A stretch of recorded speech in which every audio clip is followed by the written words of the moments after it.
안녕하세요. 박병현입니다. 안녕하세요. 네.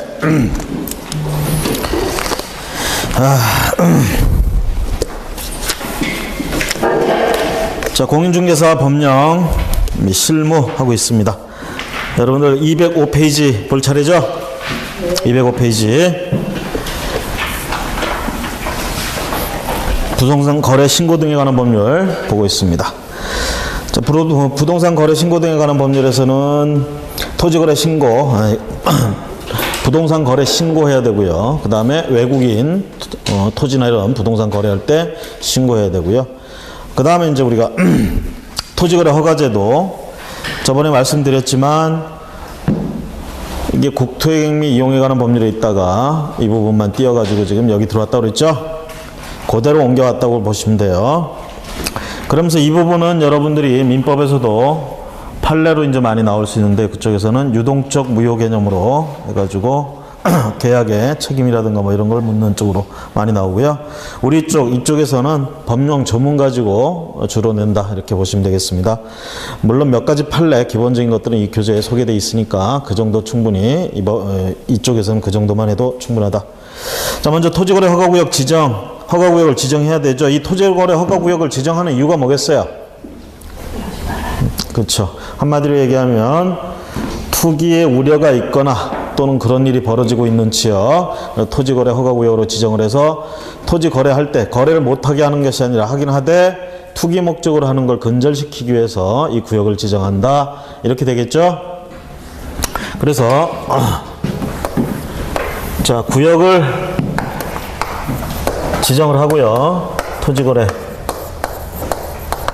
허가구역. 그러면 누가 지정하느냐? 지정권자. 그렇죠? 그 지정을 했으면 그 다음부터 여기서 거래할 때, 토지 거래할 때, X라는 토지 거래할 때 허가 받아야 되겠죠? 허가 안 받아요? 허가 받아야지 허가권자가 존재하게 된다. 이렇게 되는 거예요. 그러면 지정권자, 토지거래 허가구역 지정권자 누구예요? 국토교통부 장관 아니면 시도지사 이렇게 얘기를 하고요. 그 다음에 허가권자는 시장, 군수, 구청장 이렇게 얘기를 합니다. 자, 일단 지정의 문제, 그 다음에 지정되고 나면 그 다음부터는 허가를 받아야 되는데 누가 허가를 하느냐? 허가 신청 얘들한테 합니다.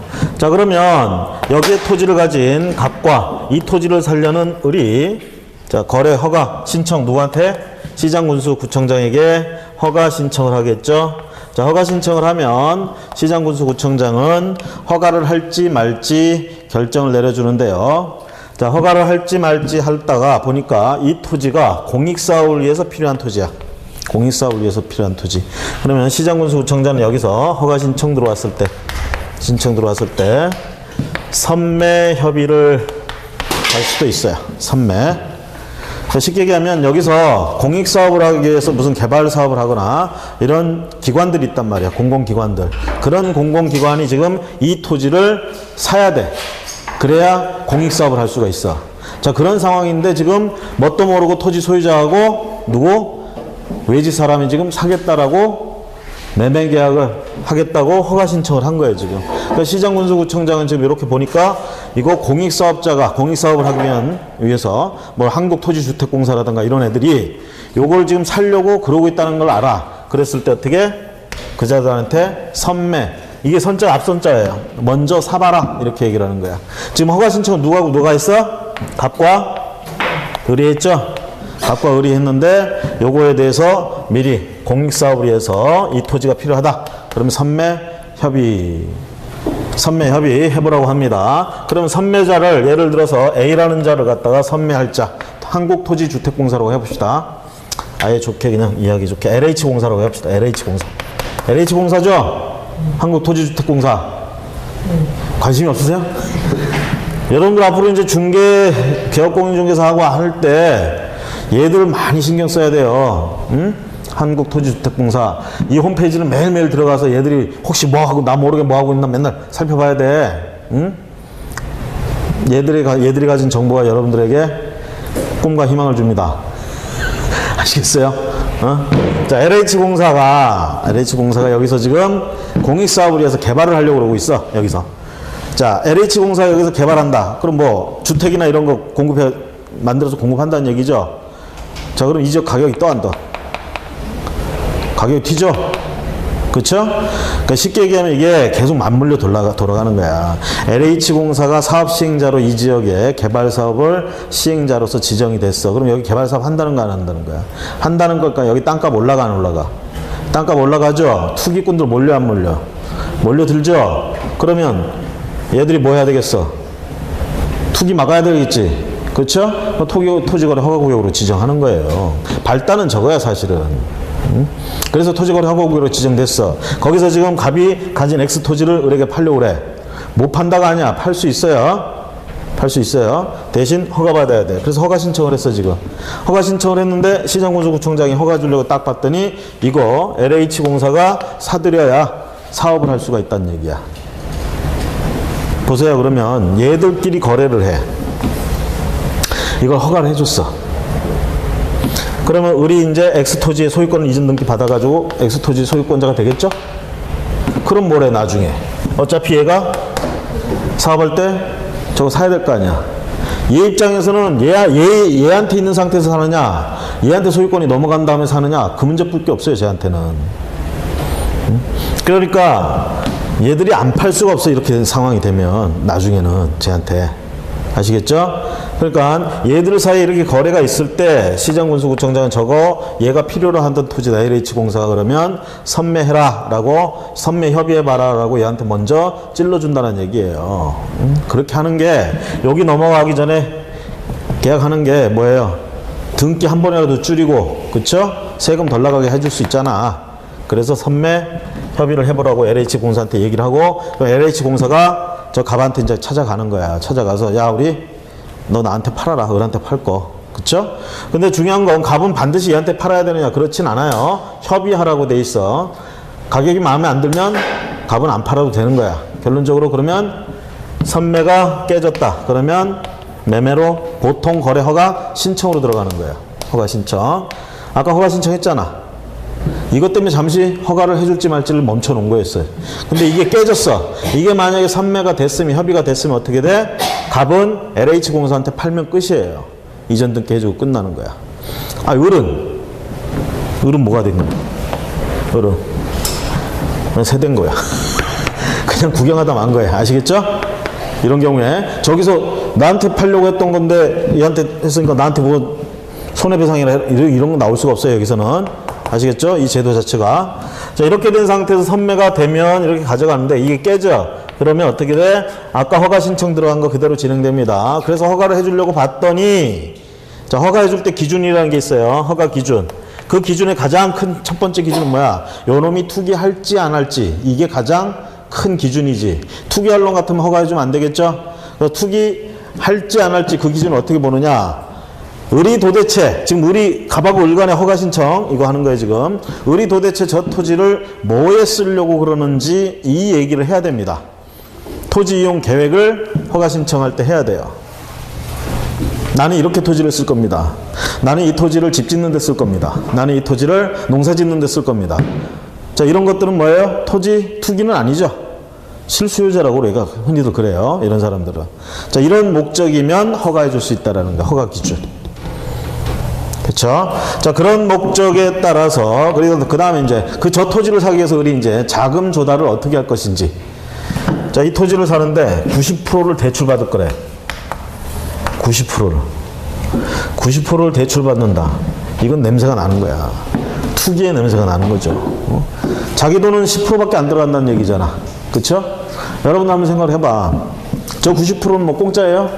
빚이잖아. 이자 내야 될 거 아니야. 저 이자를 감수하면서도 저 토지를 사겠다는 거예요, 지금. 응?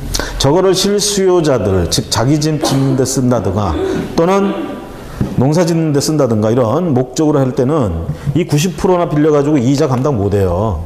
응? 그런데 말은 자기 집 지을 거라고 하면서 90%를 대출한다. 자금 조달 계획서에 이렇게 돼 있어. 이거는 10중 8구 투기예요. 투기. 왜? 사서 바로 팔아도 저 이자를 감당할 만큼의 수익을 낼 수 있다 얘기지. 그러니까 한단 말이에요. 그럼 저렇게 자금 조달 계획서 써오면 허가해준다 안 해준다? 안 해준다. 적정하게 자금 조달 계획서. 빚을 하나도 안 진다 이것만 해주는 건 아니에요. 사실은 몇 프로 정도 대출 받아도 해주긴 해줘. 근데 저건 너무 심하잖아. 그래서 자, 그 기준에 맞으면 허가를 해주고 기준에 안 맞으면 불허가예요. 자, 보세요. 허가 신청 들어가면요, 사실은 허가를 해줄지 말지를 15일 안에 결정해 줘야 됩니다. 근데 만약에 선매자가 있다 그러면 15일 안에 허가 신청 들어가면 15일 안에 선매할자를 지정해가지고 너 가서 한번 대화를 해봐 이렇게 얘기를 해줍니다. 그럼 얘는 한 달 안에 대화를 끝내야 돼요.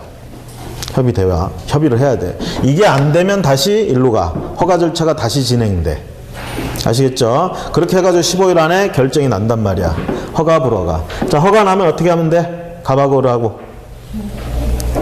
그대로 이행하면 되죠. 약속했던 대로. 잔금 치르고 이전 등기하고 하면 돼. 지들끼리. 이거 허가해 준 거잖아. 그렇죠? 근데 문제는 이게 불허가 떨어졌을 때 문제. 불허가 떨어졌을 때. 자, 불허가 떨어지면 매수 청구라는 게 이제 또 들어갑니다. 시군구에서 시장군수구청장이 니들은 안 되겠다. 허가를 못 해주겠어. 이렇게 딱 처분이 떨어졌어. 불허가 처분. 자, 이렇게 되면 이때 갑은 내가 을한테 팔려오는데 네가 못 팔겠으니까 그럼 너라도 사라. 이게 매수 청구예요. 이거하고 구분하셔야 돼. 여기 선매 협의하고 매수 청구하고 선매는 언제? 허가 신청 들어왔을 때 누군가, 즉 공익사업이나 뭐 이딴 걸 위해서 누군가가 저 토지를 써야 된다. 그러면 그자에게 선매를 해보라고, 협의를 해보라고 얘기를 할 수 있는 게 선매협의고, 요 매수 청구는 과정이 다 끝나서 허가 불허가 처분을, 그 중에 불허가 처분이 떨어졌을 때 문제예요. 불허가 처분이 떨어지면 아니 왜 내가 팔려는데 네가 못 팔게, 누가 못 팔게 한 거야 지금? 얘들이 못 팔게 한 거잖아. 그쵸? 그러면 니들이 사라 라고 시장군수구청장에게 청구해버리는 거, 매수 청구. 그럼 시장군수구청장은 자기들이 직접 살 수도 있지만 아까 여기 선매협의자들 LH공사나 이런 애들한테 야 니들이 좀 사봐 이럴 수도 있습니다. 아시겠죠? 이게 전체적으로 흐름이에요. 토지거래 허가에 있어서 흐름. 자, 먼저 지정권자 나옵니다. 지정권자 및 목적, 국토교통부 장관 또는 시도지사. 국토교통부 장관 또는 시도지사. 자, 지정, 허가구역 지정권자 누구? 국토교통부 장관 아니면 시도지사. 국토교통부 장관은 전국을 상대로 하고요. 그 다음에 시도 간에 걸쳐서 허가구역을 지정해야 될 땐 국토교통부 장관이 합니다. 자기 관할 시 안에서, 예를 들면 서울특별시장이 서울특별시 안에 토지거래 허가구역을 지정하고 싶어. 누가 지정하면 돼? 서울특별시장이 하면 되는 거예요. 그렇죠? 그런데 서울특별시하고 경기도에 걸쳐가지고 토지거래 허가구역을 지정하고 싶어. 그건 누가 해야 돼? 누가 하는 거야? 월요일 아침에 비도 오고 그러는데 이 비를 뚫고 여기까지 오시느라고 수고도 많으셨습니다. 잠을 깨셔야지. 여기까지 못 많았어 지금. 어? 정신은 지금 집에다 두고 그대로 오셨어 지금. 어? 정신까지 같이 와서. 자, 허가구역 지정권자는 국토교통부 장관하고 시도지사입니다. 그럼 한번 생각해 보세요. 시하고 도에 걸치면, 시 또는 도에 걸치면 누가 지정하면 좋겠어? 국토교통부 장관이. 만약에 서울특별시장이 경기도하고 걸쳐가지고 자기 서울특별시하고 이렇게 걸쳐서 허가구역을 지정하면 경기도지사 기분 좋겠어요? 왜 함부로 내 땅에 지 맘대로 금 거놓고, 어? 지금 서울특별시장 누구예요? 박모라는 분 있잖아. 경기도지사는 누구야? 남모라는 분 있잖아. 6월 며칠 지나면 이제 또 누가 될지 모르죠, 이제. 자, 이분들 사이에 생각을 해보셔. 이분들은 당도 다르죠? 사이가 좋아? 나쁘잖아. 여기는 서울특별시, 여기는 경기도. 경기도니까 뭐야, 여기. 우리 용인. 경기도 들어가잖아. 파주. 죄송합니다. 제가 지금 잠이 덜 깼네요. 자, 파주시. 경기도에 들어가죠. 그렇죠? 자, 보세요. 이렇게 토지거래 허가구역을 지정할 필요가 있어. 그럼 누가 지정하냐 이 얘기지. 얘가 하는 것도 웃기고 얘가 하는 것도 웃기지. 누가 해야 되겠어? 국토교통부 장관이 한다고요. 근데 서울특별시 안에 허가구역을 지정해야 될 곳이 생겼어. 누가 하면 돼? 서울특별시장. 경기도 안에 누가 하면 돼? 경기도지사가. 그죠? 자, 그런데 만약에 요렇게 지정을 해야 되는 거는 서울특별시장 또는 경기도지사가 하면 좋은데 이게 이제 국가계획과 관련이 돼. 이렇게 되면 누가 나서야 되겠어? 국토교통부 장관이. 정리됩니까? 자, 1번에 국토교통부 장관 또는 시도지사, 2번에 허가구역에 따른 지정권자. 자, 첫 번째 기억, 누구와? 둘 이상의 시도 걸쳤다. 국토교통부 장관, 니은. 동일한 시도 안에서 한다. 누가? 그 시도지사가 지정한다. 그런데 그게 국가개혁이나 뭐 이딴 거하고 관계되거나 투기적인 거래 성향하거나 필요하다면 국토교통부 장관이 나설 수도 있다는 얘기가 신나게 나오고 있고요. 그게 어떤 경우들이냐? 그 밑에 박스 안에 국가 또는 공공기관 관련 법령에 따른 개발사업의 사업시행자인 경우 국가나 공공기관이 사업시행자가 된다. 그렇게 되면 사업시행자일 경우에는 국토교통부 장관이 그 지역을 토지거래 허가, 한번 생각을 해보자. 토지거래 허가구역으로 지정한다는 얘기는 투기나 이런 걸 막는다는 얘기죠. 투기는 왜 생길까? 사람들이 쫙 몰려드니까 일단 값이 올라갈 거 아니야. 그걸 보고 어떻게 하는 거예요? 달려드는 거죠.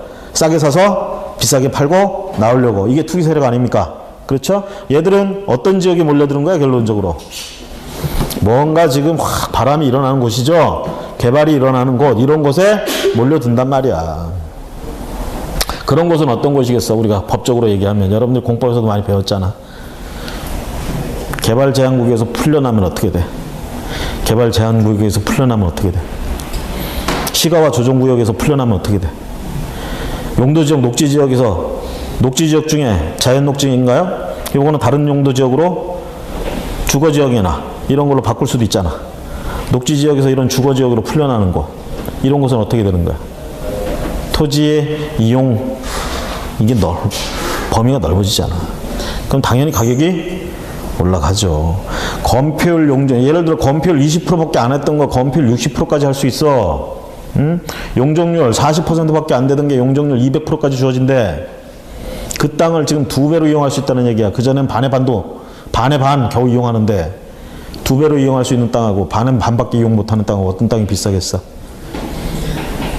뻔한 얘기죠. 그쵸? 그러니까 가격이 확 올라갈 거 아니야. 어?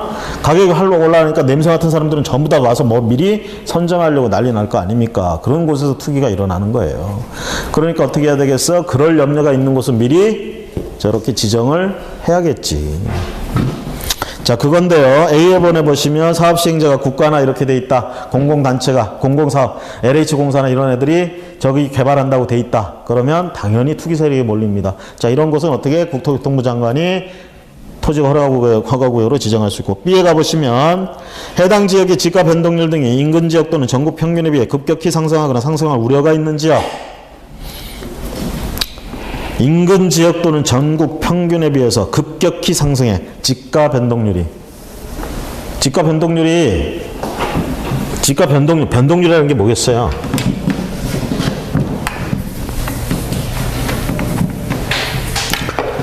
자, 막대 그래프 딱. 2017년, 16년. 가격이 이렇게 있다가 이렇게 올라가. 여기서 얘기하는 거, 요거 얘기하는 거 아닙니다. 요렇게 올라가는 동안에 이거 얘기하는 거예요. 변동률이라는 건. 이것만 놓고 얘기하면, 이거 변했다고 해서 하게 되면, 문제 부딪히게 돼. 이렇게 되면 안 돼. 기준을. 어떻게 해야 돼? 이렇게 변동률로 해야 돼. 보세요. 이렇게 올라가는 거하고 이렇게 올라가는 거하고 어떤 게 더 급격한 거예요, 지금? 1번, 2번. 가격이. 1번. 그렇죠? 그럼 이거 변동률 숫자가 자체가 크다고. 그랬을 때 전국 평균 또는 인근 토지, 인근 지역하고 비교해 봤을 때 그 지역이 이렇게 변동률 자체가 너무 크다. 이렇게 되면 그 지역은 투기가 당연히 몰릴 수밖에 없습니다. 그래서 토지거래 허가구역으로 지정하자. 이렇게 얘기가 되고요. 자, 그 다음에 지정지역 및 기간 보시면 지정지역, 그래서 토지의 투기적인 거래가 성행하거나 지가가 급격히 상승하는 지역과 그러한 우려가 있는 지역, 5년 이내의 기간을 정하여 토지거래 계약에 관한 허가구역으로 지정할 수 있다. 그래서 5년 이내의 기간, 그건 이제 지정권자가 알아서 하는 거예요. 예를 들면 여기는 3년간 토지거래 허가구역이야. 이렇게 지정할 수도 있고, 그걸 5년 범위 안에서 정하라는 얘기야. 대신 예를 들어서 3년 한도 내에서 허가구역으로 지정을 했는데 3년쯤 다 될 때 보니까 여전히 투기의 우려가 있어. 연장하면 됩니다. 연장할 때도 기간을 정해서 연장을 해요. 자, 지정 대상 지역 거기 보시면 광역도시계획, 도시군 기본계획, 도시군 관리계획 등 토지 이용 계획이 새로 수립되거나 변경되는 지역, 이런 지역은 당연히 어떻게 되겠어? 가격이 많이 변할 수 있겠죠. 니은번에 가보시면 법령의 제정 개정 폐지, 그 밖에 고시 공고로 인한 토지 이용에 관한 행위 제한이 완화되거나 해제되는 지역. 한마디로 정의하자면 행위, 여기서 행위 제한은 뭐야? 개발행위 얘기하는 겁니다. 개발행위 제한이 완화되거나 해제된다는 얘기는 행위 제한을 해도 된다는, 행위 제한을 안 한다는 얘기나 마찬가지지. 그쵸? 자, 이렇게 되면 어떻게 당연히 가격이 오른다. 자, D급번에 법령에 의한 개발 사업이 진행 중이거나 예정되어 있는 지역과 그 인근 지역, 그 다음에 리을에 그 밖에 시도지사, 국토교통부 투기 우려가 있다고 인정하는 지역, 관계행정기관의 장이 특별히 투기가 성행할 우려가 있다고 인정하여 국토교통부 장관 또는 시도지사에게 요청하는 지역. 자, 이 부분을 열심히 외울 필요는 없습니다. 한마디로 얘기해서 지문에 여러분들이 이 말이 나오면 다 구분할 수 있어요. 여러분들 오지선다형 객관식 시험의 장점은 달달달 외우고 있을 필요가 없다라는 얘기입니다. 여러분들은 그 5개 중에 골라낼 수 있을 지능만 있으면 되는 거예요. 그렇죠? 우리의 지능은 충분하죠? 충분한 거야. 자, 그래서 거기 기획부터 그걸 막 배우려고 하지 마. 간단하게 생각하세요. 아까 얘기한 것처럼 계속 뭐가 풀리거나 이러는 지역 어떻게 돼요? 투기 몰리지. 그러니까 어떻게 허가구역 지정해야 되겠지. 기업은 그거예요. 뭔가 계획 같은 거 새롭게 했다. 여러분들 공법에서 열심히 배웠잖아. 그럼 계획을 새로 세운다. 뭐 이런 것들 하면 당연히 풀릴 수 있고요. 그 다음에 니은에 보시면 법령이나 이런 것들에 의해서 제한되던 게 풀려. 그럼 당연히 몰리지. 그쵸? 그 다음에 디귿은 뭐였어요? 뭔가 새로운 게 사업이 진행 중이거나 하려고 그래. 그럼 당연히 몰리지. 그 다음에 리을을 한마디로 정리하면 이렇게 됩니다. 국토교통부 장관이나 시도지사가 필요하다고 생각하는 곳 또는 지정권자는 얘 둘뿐이니까 다른 관계기관의 장들이나 이런 사람들은 그런 필요가 있다고 생각해도 지정할 수가 없잖아. 그럼 누구한테 요청을 해야 되겠어? 국토교통부 장관이나 시도지사한테 요청을 해야 되겠죠?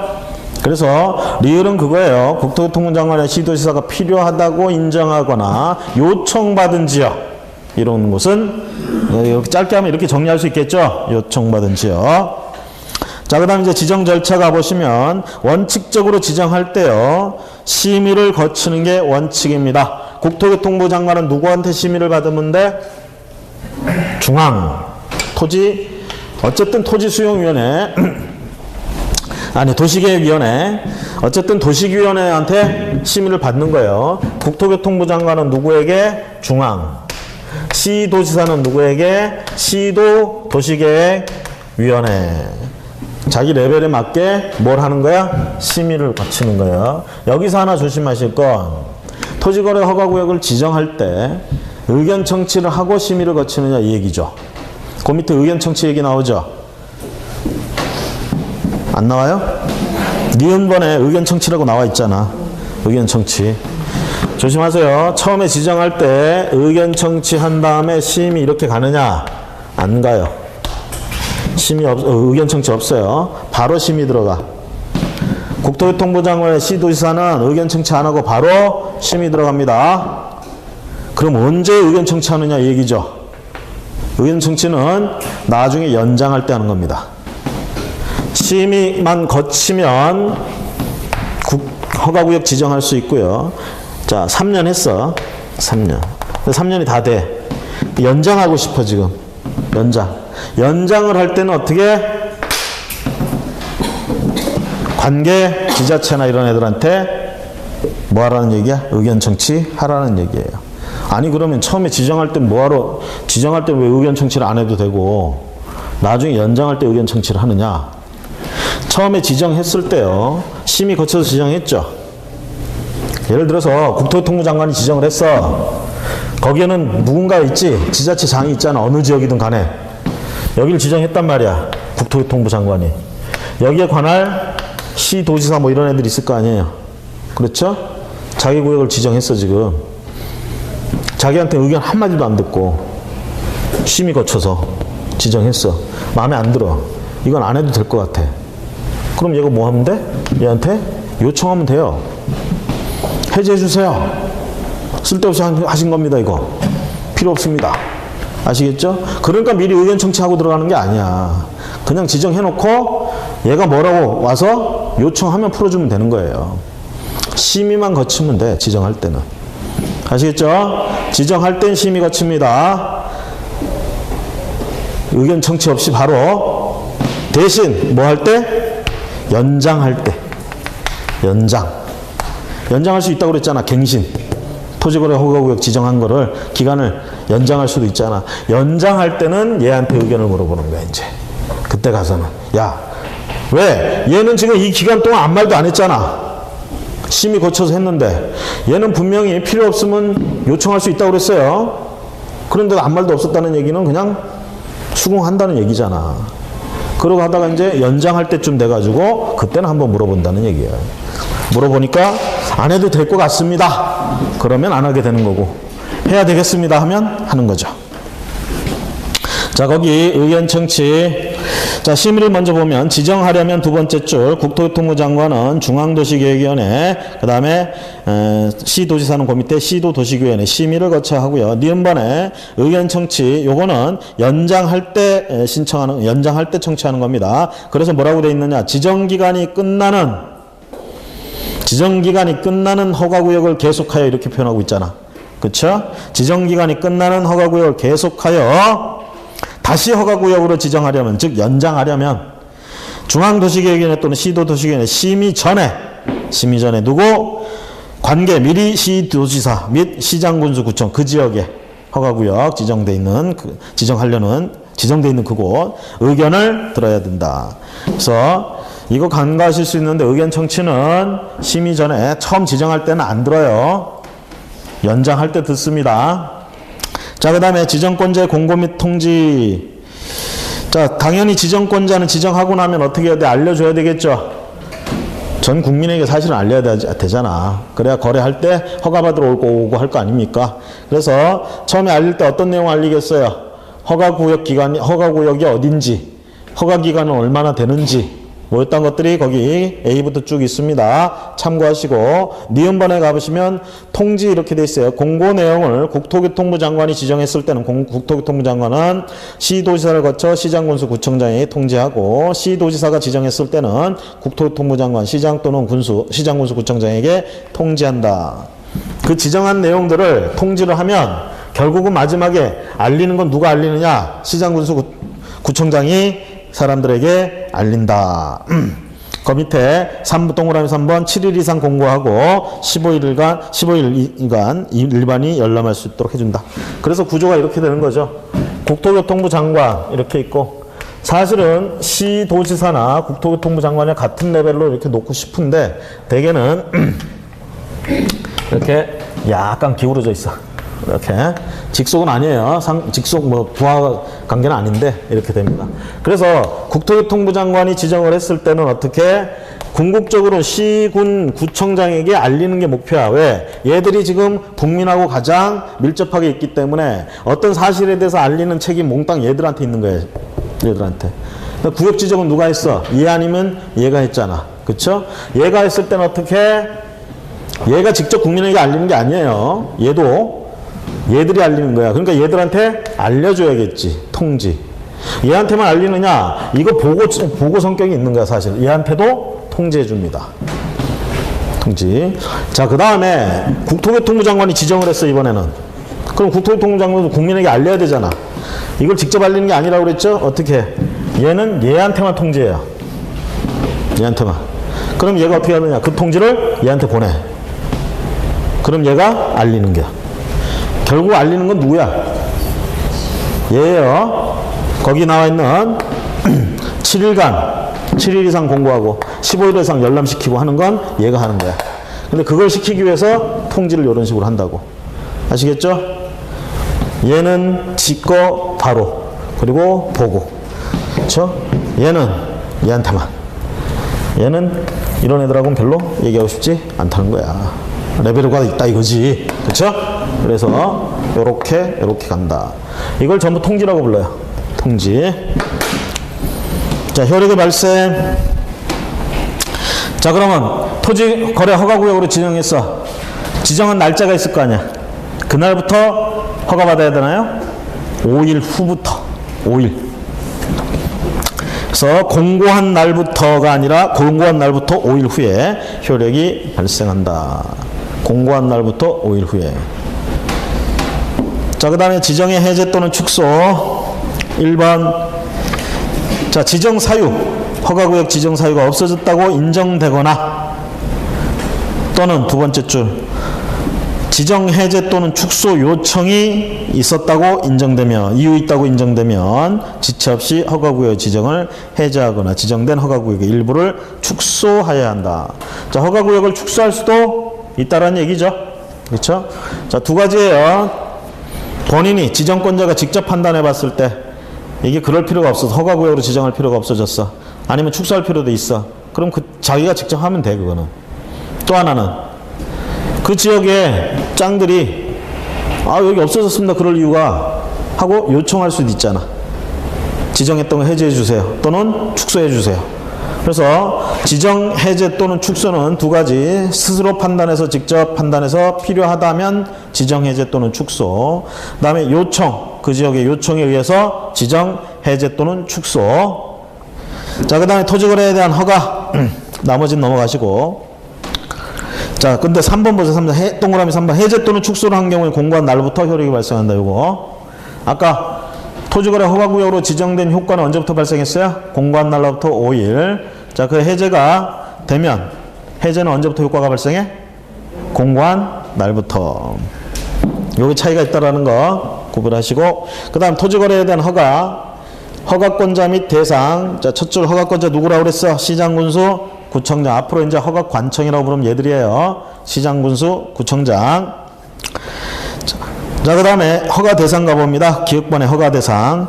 허가구역에 있는 토지에 관한 소유권, 지상권. 이 대목은요, 거기 끝에 보시면 11조 1항이라고 되어 있죠. 네 번째 줄에, 허가 대상의 네 번째 줄에 11조 1항이라고 되어 있어. 이 조문 자체가 시험 문제 그대로 나올 수도 있어요. 굉장히 중요한 조문이라고 보시면 되겠어요. 자, 뭐라고 되어 있느냐. 허가구역에 있는 토지에 관한 소유권, 지상권. 자, 모든 권리가 아닙니다. 거래되는 모든 권리가 허가 대상이 아니에요. 뭐가? 소유권 또는 지상권. 그러면서 가로에 보면 소유권, 지상권 취득을 목적으로 하는 권리를 포함한다. 예를 들면 소유권 이전 등기 청구권 이란 거 있죠. 소유권 이전 등기 청구권이란 거 있죠. 그쵸? 자, 소유권 이전 등기 청구권은 채권적 청구권이요, 물권적 청구권이요? 이렇게 물어보는 내가 바보야. 뜬금없이 이렇게 물어보면 그게 뭔지 어떻게 알아. 그쵸? 소유권 이전 등기 청구권이 왜 생겼느냐 발생 원인을 알아야 그놈이 채권적인지 물권적인지 알 수가 있죠. 매매계약을 통해서 소유권 이전 등기 청구권이 발생했어. 물권적이야, 채권적이야? 계약금 걸었어요, 지금. 계약금. 소유권 이전 등기 청구권이 발생을 했어. 이건 채권적이야, 물권적이야? 채권적. 아직 소유권이 안 넘어왔잖아요. 안 넘어온 상태에서 지금 소유권을 달라고 할 수 있는 권리가 있대. 채권적 청구권이야. 여러분들 물권적 청구권은 어떻게 됩니까? 물권이 있어야 돼요, 기본적으로. 물권적 청구권은 뭡니까? 물권을 보호하는 청구권이야, 한마디로 얘기하면. 물권적 청구권, 반환 청구권, 방해 제거 청구권, 방해 예방 청구권 3개 있잖아. 그렇죠? 누가 내 물건을 뺏어갔어. 소유권을 뺏긴 거예요, 지금. 뺏어갔어. 내 의사하고는 상관없이. 그럼 소유권이 글로 넘어간 거예요, 안 간 거예요? 내가 소유권을 포기했어? 내가 소유권을 넘겨줬어? 나의 의사하고는 전 방대되죠. 이건 소유권이 넘어간 게 아닙니다. 저쪽에서는 점유권만 가져갔을 뿐이죠. 그쵸? 내 소유권을 지금 뭐 하는 거야, 지금? 방해받고 있는 거예요. 심지어는 뺏긴 거야, 물건 자체를. 그럼 저거 돌려달라고 할 수 있어야겠지. 무엇을 근거로? 소유권을 근거로. 내 소유권은 아직 가지 않았어요. 나한테 그대로 있어. 지금 결국 내 소유권을 보호하기 위해서 청구한단 말이야. 그래서 어떻게 토지 같은 거 위조해가지고 이전 등기해버렸어. 저쪽에서 위조해서 나 모르게 위조해서 이전 등기해서 등기부 띄워보니까 웬 뭐 처음 보는 놈이야. 나한테 매매해가지고 샀다고 그렇게 돼 있어. 매매를 원인으로 한 소유권 이전 등기가 돼 있는 거야, 지금. 나는 판 적도 없는데. 등기부 띄워보니까. 이거 돌려놔야겠죠? 그쵸? 그 쉽게 얘기하면 지금 소유권을 넘겨준 거야, 안 넘겨준 거야? 안 넘겨준 거야. 소유권 나한테 그대로 있어. 그래서 이런 경우에 이제 진정명의 회복을 위한 소유권 이전 등기 청구 소송 들어가는 거예요, 지금. 이때 소유권 이전 등기 청구권 행사한다, 이렇게 돼. 결론적으로는. 근데 이 소유권 이전 등기 청구권은 내가 소유권을 뺏긴 상태에서 저기 하는 거 아니면 내 소유권 있는 상태에서 지키기 위해서 지금 하는 거야. 지키기 위해서. 이건 물권적 청구권이에요. 같은 소유권 이전 등기 청구권이라도 물권적 청구권이다, 이렇게 얘기를 하는 거야. 물권적 청구권. 자, 그러면 물권적 청구권은 공시해야 되나요? 공시해야 보호받나? 물권적 청구권은 공시해야 보호받아요? 내가 어떤 토지에 대해서 소유권자로 등기부에 딱 등기돼 있어. 그러면 그 등기부에 박병훈 소유권자 해놓고 그 밑에 이 사람은 위의 사람은 소유권 이전 등기 청구권, 물권적 청구권으로 소유권 이전 등기 청구권, 방해 배제 청구권으로 소유권 이전 등기 청구, 방해 예방 청구권으로 소유권 이전 등기 청구권을 가지고 있습니다. 이딴 말이 있어요, 없어요? 그딴 말 없어요. 그런데 누군가 뺏어가면 그 권리는 어디선가 확 나타나. 어? 옛날에 그거 있잖아요. 어디선가 누군가에게 나쁜 일이 생기면 갑자기 튀어나온. 그쵸? 자, 이 물권적 청구권은 전가의 보도와 같은 겁니다. 내 몸 어딘가에 숨겨져 있는 거예요. 그 권리가 있으면 평상시 눈에 보이지가 않아, 이 권리는. 응? 비상 상황, 누군가 뺏어갔을 때, 방해를 받을 때, 이때 나오는 거야. 왜? 나의 물권을 기반으로 해서. 물권적 청구권. 그러니까 이건 따로 공시할 필요가 없어요. 내가 물건이 있으면 당연히 그 물건에 기반한 물권적 청구권은 비상시에 나타날 수 있게 잠재돼 있어. 그걸 공시할 필요는 없어요. 하지만 채권적 청구권은 어떻게 돼? 자, 갑하고 을하고 매매 계약을 했어. 갑의 토지를. 을이 소유권 이전 등기 청구권 가졌다고 합시다. 이거 대표적인 채권적 청구권이에요. 자, 이 상태에서 갑이 이 물건의 소유권자입니까? 을이 소유권자입니까? 갑이죠, 아직은. 자, 갑은 이 물건을 갖다가 병한테 팔아치워요. 병하고 매매 계약합니다. 여러분들이 흔히 배우는 이중매매잖아. 그쵸? 자, 이중매매 유효 무효요? 별 얘기 없으면 유효죠. 그쵸? 그 두 번째 계약해가지고 소유권 이전 등기를 해줘버려. 병한테. 자, 을은 그 물건을 찾아올 수 있어요, 없어요? 을이 가지고 있는 소유권 이전 등기 청구권은 채권적 청구권이라고 해서 물권적 청구권이라고 했어. 채권적 청구권이니까 그 청구권은 채권적이니까 상대적인 권리죠. 누구한테만 주장할 수 있어요? 처음에 판 갑한테만 주장할 수 있어요. 병한테 달라고 할 수가 없어요. 만약에 을이 물권적 청구권으로서 그걸 가지고 있다 그러면 병이건 누구건 다 필요 없어. 다 내놓으러 갈 수 있어요. 누가 됐든 간에. 근데 얘가 가지고 있는 건 채권적이야. 그러니까 어떻게 해야 돼? 갑에게만 반환 청구, 상환, 소유권 이전 등기 청구를 할 수밖에 없다라는 얘기지. 그러면 결과적으로 이 토지나 이 부동산에 대해서 을 입장에서는 그냥 매매 계약만 이렇게 해놓고 넉놓고 있다가는 병한테 뺏겨버리는. 그쵸? 물론 그로 인해서 발생한 손해배상이라든가 어떤 채무 불이행 책임이라든가 이런 건 다 법적으로 물을 수 있게 돼 있어. 을이. 근데 그렇게 해서 받는 거 끼켜야 돈이야. 돈. 근데 그 물건이 정말 가지고 싶어. 그럼 이런 상태로 있다가는 못 받는다는 얘기. 그 물건을 이렇게 날려버릴 수도 있다는 얘기지. 그래서 이제 뭔가 조치를 해놓고 싶다는 얘기예요. 을 입장에서는. 그때 해놓는 게 뭐겠어요? 배웠잖아요, 여러분들.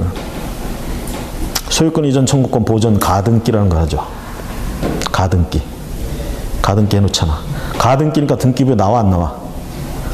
나오죠. 채권적 청구권 자체는 공시할 길이 없어요. 채권적 청구권을. 요거를 가등기를 통해서 공시하는 거야, 지금. 이름이 소유권 이전 청구권 보전 가등기 이렇게 돼. 등기부에. 이름 더럽게 길어. 근데 이게 또 하나 또 웃기는 게 여러분들 담보 가등기 있죠? 담보 가등기. 담보 가등기 등기부에 담보라는 말이 안 나와요. 담보 가등기란 말이 안 나와, 등기부에는. 등기부에 뭐라 나오냐? 이놈도 소유권 이전 청구권 보전 가등기 이렇게 나와. 이 얘기는 뭐예요? 이름이 똑같은 놈, 성격이 다른 놈이 두 개가 있다는 얘기예요, 지금. 등기부에. 그럼 담보 가등기라고 불리는 놈은 등기부에는 소유권 이전 청구권 보전 가등기로 나오는데 말이 담보 가등기잖아. 그 가등기를 무슨 목적으로 했다는 얘기야, 지금? 담보 가등기래. 가등기를 왜 했다는 얘기야, 그거는. 자, 아까 갑하고 매매 계약을 했다가 우리 갑이 이렇게 갖다 다른 데 팔아치우면 못 가질까봐 소유권 이전 등기 청구권, 채권적 청구권이 있는데 요걸 갖다가 갑한테 얘기해가지고 야, 요거 나 가등기 해줘. 갑이 왜? 그러니까 난 널 못 믿겠어. 중간에 내가 잔금 치르기 전에 네가 딴 데 팔 것 같아. 갑이 절대 그럴 일 없을 거야. 아니야, 그 말은 못 믿겠어. 가등기 해줘. 그럼 갑이 알았어, 가등기 해줄게. 그러면 을 앞으로 소유권 이전 청구권 보존 가등기 나와. 자, 이거는 뭔가를 담보할 목적으로 해놓은 거예요? 아닌 거예요. 말 그대로 채권적 청구권이 소유권 이전 등기 청구권이 있다라는 걸 공시해가지고 딴 놈들이 달려들어도 그거에 대해서 뭔가 우위를 점할 수 있게 해놓는 가등기야. 이 가등기가 부동산 등기법상 말하는 가등기예요. 쉽게 얘기하면 순위 보전의 효력만 있는 가등기. 아시겠죠? 이 가등기는 해놨을 때 아무런 물권 변동이 일어나진 않아. 소유권자는 여전히 갑이야. 가등기를 해놔도. 대신 이 가등기가 위력을 발휘한 때는 언제예요? 살아있으니까 나중에 가등기에 한 본등기를 할 수 있잖아. 본등기를 하면 어떻게 돼? 가등기하고 본등기 사이에 낀 처분등기는 전부 직권 말소 대상이에요. 이 점을 이용하는 거야. 부동산 등기법상에서 가등기는. 그런데 이걸 갖다가 어떻게 하느냐? 담보하는데 써먹을 수 있다는 얘기지. 담보할 때 보통 어떻게 돼? 저당권 설정하고 돈을 빌려주잖아. 돈 안 갚으면 어떻게 해요? 여러분들 지금 즐거운 돈 얘기하고 있어. 저 돈을 빌려주는데 돈을 안 갚아 지금. 저당권 설정하고 돈을 빌려주는데 어떻게 할 거야? 응? 저당권 딱 채무자. 그쵸?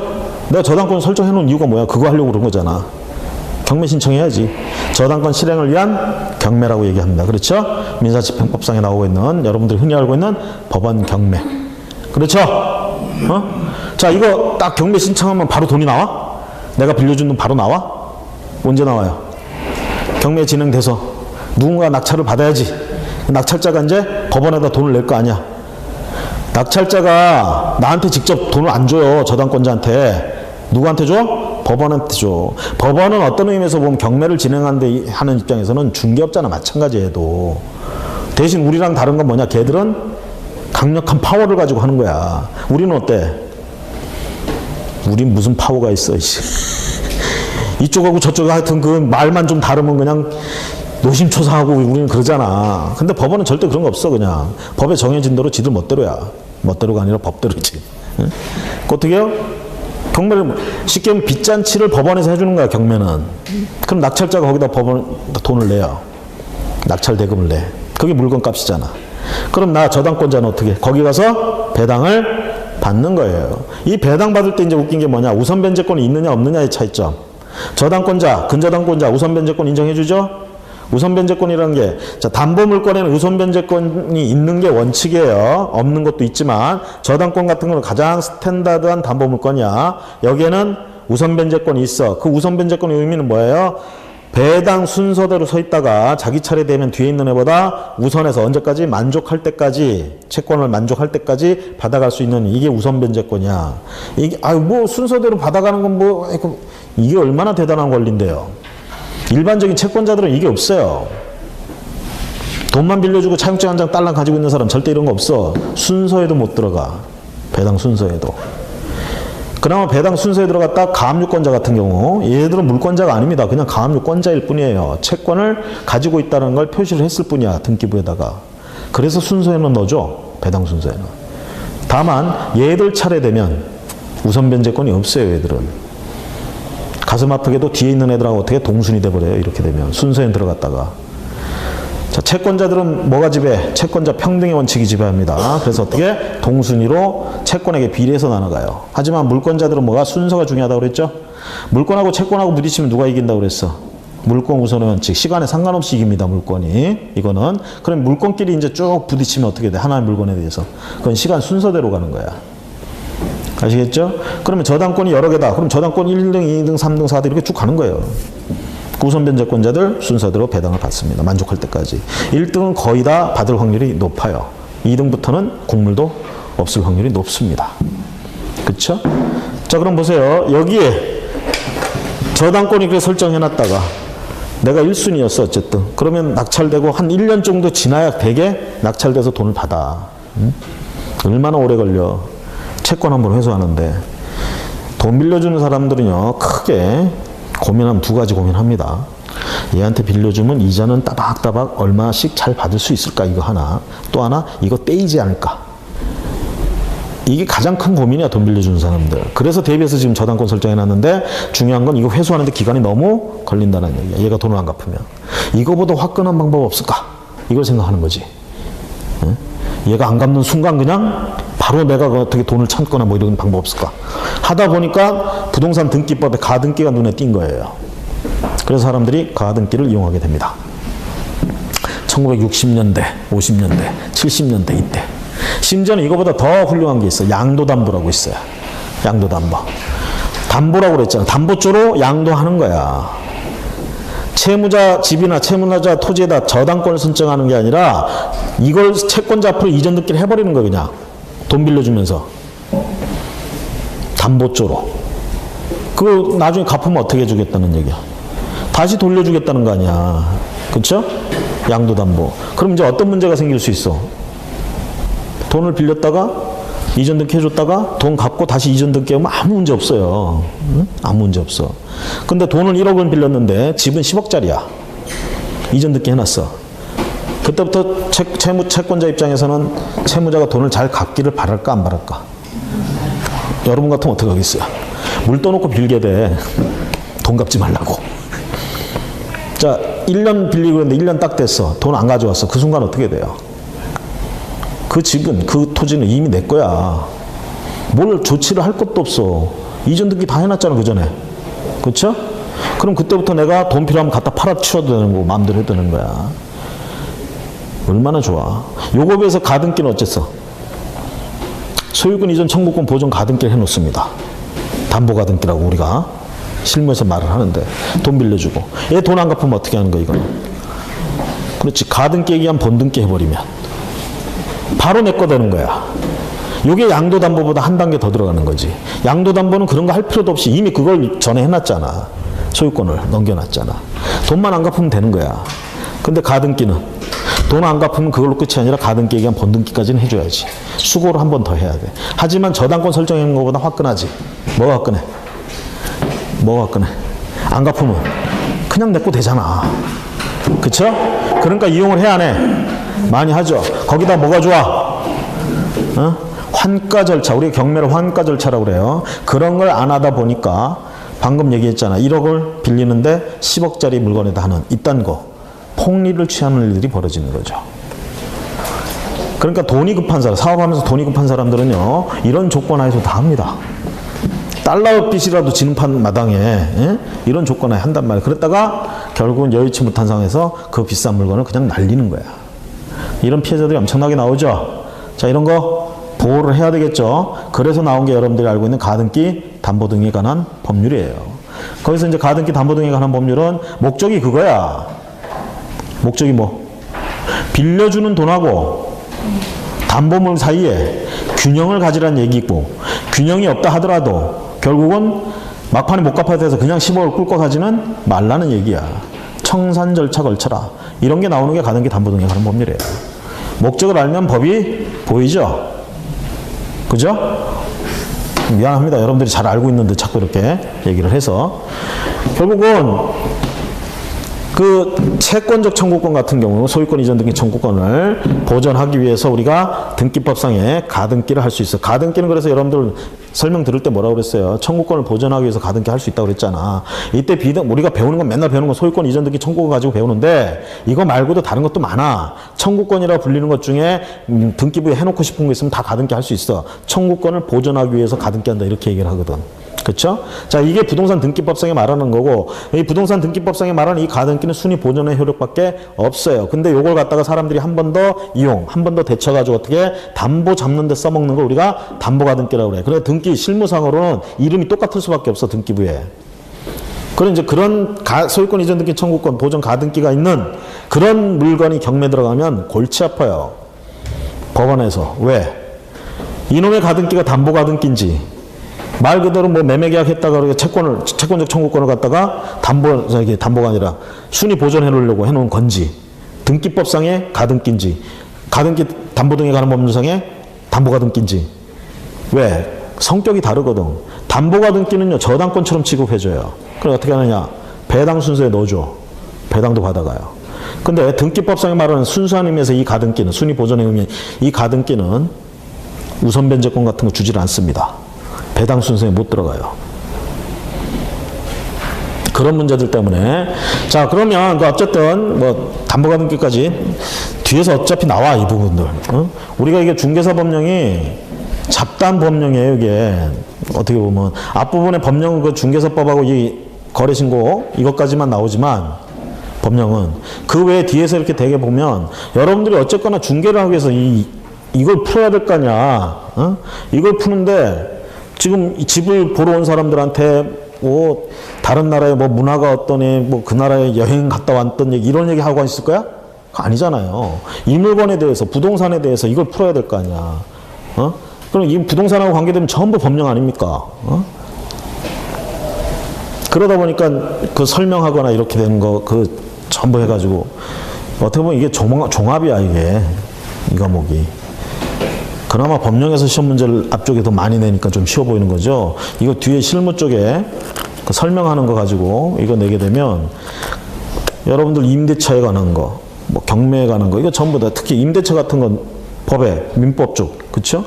이런 지식들, 공법에 또 규제나 이런 것들, 이런 거 전부 흩어져 있는데 그걸 갖다가 제대로 모르면 여기서 설명이 안 되는 거야. 응? 설명. 자, 어쨌든 자, 채권적 청구권 같은 거, 채권적 청구권 보세요. 소유권 이전 등기 청구권이라고 그랬죠? 채권적 청구권. 이거 가등기 한다고 그랬어. 자, 지금은 소유권을 취득한 거야, 안 한 거야? 소유권 이전 등기 청구권만 생겼죠? 그 가로 속에 나오는 얘기가 그겁니다. 소유권, 지상권의 취득을 목적으로 하는 권리를 포함한다. 그래서 매매계약을 해놓고 아직은 매매계약을 그 소유권 이전 등기 청구권이 있어. 그럼 그 소유권 이전 등기 청구권은 결국은 소유권을 취득하기 위한 권리죠. 그럼 소유권 이전 등기 청구권을 양도할 수 있다, 없다?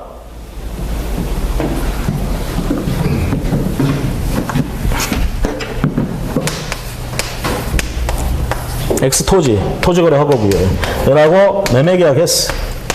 그리고 얘가 지금 뭘 가졌느냐? 소유권 이전 등기 청구권을 가졌어. 채권적 청구권이야. 이 청구권을 가졌어. 권리예요, 아니에요? 권리야, 아니야? 권리가 아니에요? 권적을 들어오면 권리지. 그쵸? 재산권이 아니야. 이거 신분이에요? 재산이지. 재산권이야. 재산권은 양도할 수 있어, 없어? 있죠? 의뢰 요걸 갖다가 병한테 팔겠대. 소유권 이전 등기 청구권을. 병한테 팔겠대.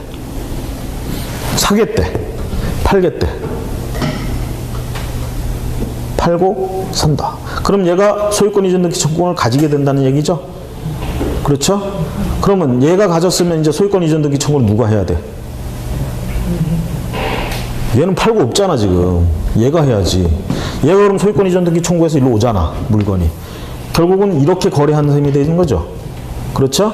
토지거래 허가구역에서는 이렇게 거래하는 것도 허가받아야 되지만 이 생긴 걸 갖다가 이렇게 거래하는 것도 그 가로 속의 얘기가 이거야.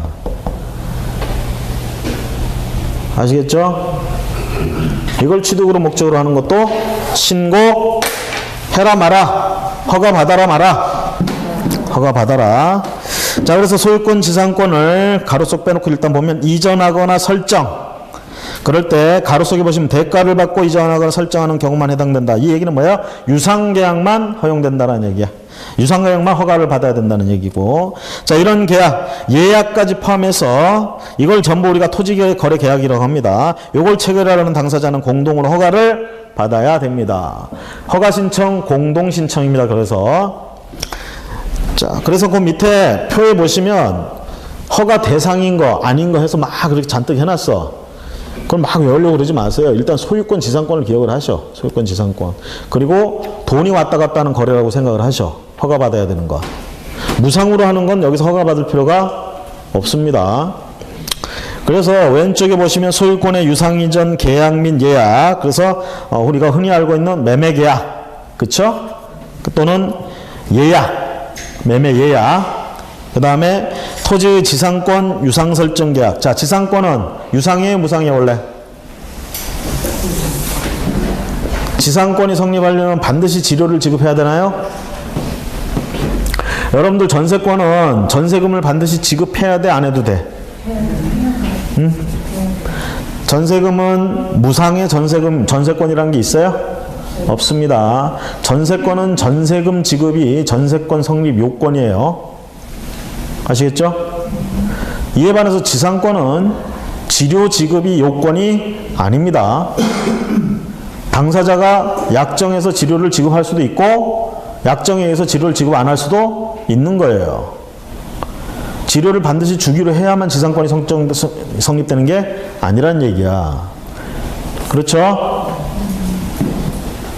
왜 모른 척해, 다 알면서. 그렇죠? 자, 그러다 보니까 지상권은 설정할 때 지료 지급을 안 하는 것도 있고 하는 것도 있어. 약정에 의해서 하면 돼요. 근데 이제 문제는 그게 뭡니까? 지료를 지급하기로 약정을 했지만 이 내용을 등기를 안 했어. 제3자한테 대항할 수 있어요, 없어요? 지료를 연간 1,000만 원씩 주기로 했단 말이야. 당사자들끼리는 약속을 했어. 자, 그러고 있다가 이 지상권을 갖다가 등기 됐겠죠. 그 다음에 지상권 등기를 해놨어. 이게 약정에서 생긴 지상권이에요. 이렇게 된 지상권을 다른 사람한테 팔았어. 넘길 수 있죠? 이때 토지 주인의 허락을 받아야 돼? 안 받아야 돼? 토지 주인의 허가하고 상관이 없습니다. 물권은 뭐라고 그랬어요? 절대권, 배제. 그렇죠? 지상권만큼 지멋대로야. 지상권자 마음대로. 그러니까 지상권자가 이 지상권을 다른 사람한테 넘겼습니다. 그럼 토지 주인은 이제 지료를 누구한테 받으면 돼? 이제 새로 지상권을 취득한 놈이 아니라 그분한테 받으면 되겠죠? 그래서 그분한테 쫓아갑니다. 어이, 당신이 이제 지상권을 가지게 됐다며. 지료를 내놓으셔. 올해가 1년 됐으니까 1,000만 원 내놓으셔. 그런데 웃긴 건 뭐냐면 지상권자한테 그 넘겨받았던 그 사람은 지료 지급이라는 얘기는 들어본 적이 없어. 지료 1,000만 원씩 주기로 했다는 얘기 들어본 적이 없어. 그래서 얘기합니다. 나는 그런 얘기를 들은 적이 없습니다. 자, 이거 지료 내야 돼요? 안 내도 돼요? 등기를 띄워보셔야 돼요. 등기에 지료 연간 1,000만 원씩 낸다는 말이 돼 있으면 그 사람이 몰랐다 하더라도 내야 돼요. 그렇지만 그게 안 돼 있다 그러면 낼 필요가 없습니다.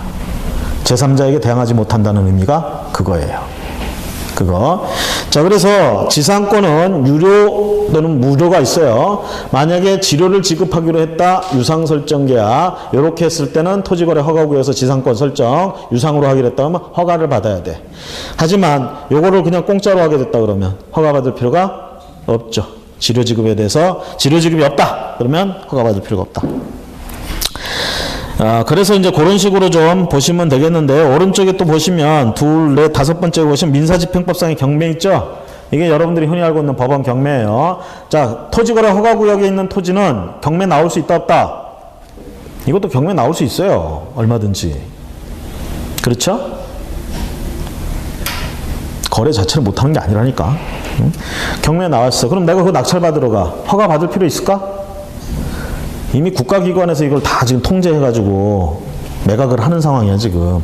굳이 허가 받을 필요가 없어요. 그래서 오른쪽에 허가 대상이 아닌 것에 들어가 있는 거야. 그렇죠?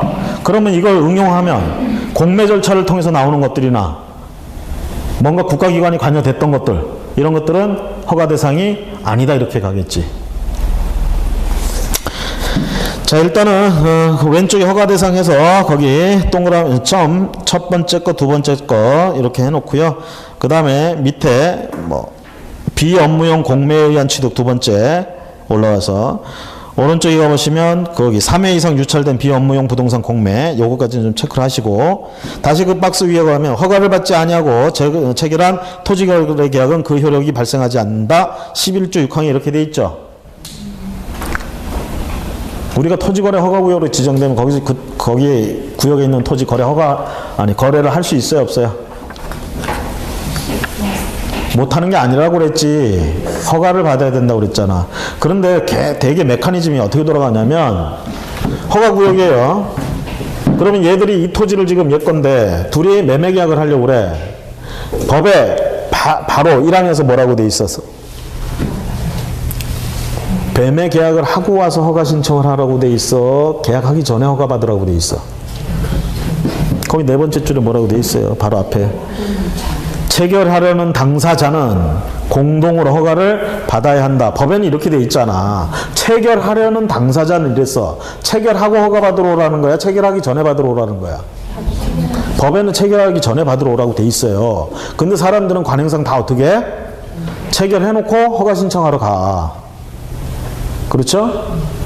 이것 때문에 이제 문제가 되는 거잖아. 여러분들 민법에서 유동적 무효란 말이 이래서 나오는 거야. 결론은 법에서 하라는 대로 계약 체결을 할 때 하기 전에 먼저 가서 우리 계약할 거니까 허가 주세요. 그러면 이제 뭐 예를 들어 시장군수구청장 입회하에서 그럼 구청장 네가 계약서 좀 써봐. 그래 가면서 그렇게 해가지고 허가를 받으면서 이렇게 하면 돼 법대로. 근데 다들 어떻게 한다고? 먼저 계약을 하고 허가 신청을 하러 가. 계약하고 허가 신청을 하러 가. 요 사이 공백. 허가 신청하고 나서도 아직 모르지. 허가가 나올지 안 나올지. 그래서 어떤 처분이 나오잖아. 허가 처분이든 불허가 처분이든. 이때까지 이 기간, 이 공백 상태. 허가가 없는 이 상태. 이때 이 계약, 둘이 한 계약. 이게 효력이 있느냐 없느냐 이거잖아요. 지금 판례에서. 효력이 있어 없어? 있어 없어? 유효라는 거야 무효라는 거야? 유효야 무효야? 판례도 그래서 비켜가는 거예요. 무효는 무효야. 그런데 확정돼 있진 않다 이렇게 얘기하는 거예요. 법에서 분명히 허가를 받고 하라고 그러는데 허가를 안 받았잖아.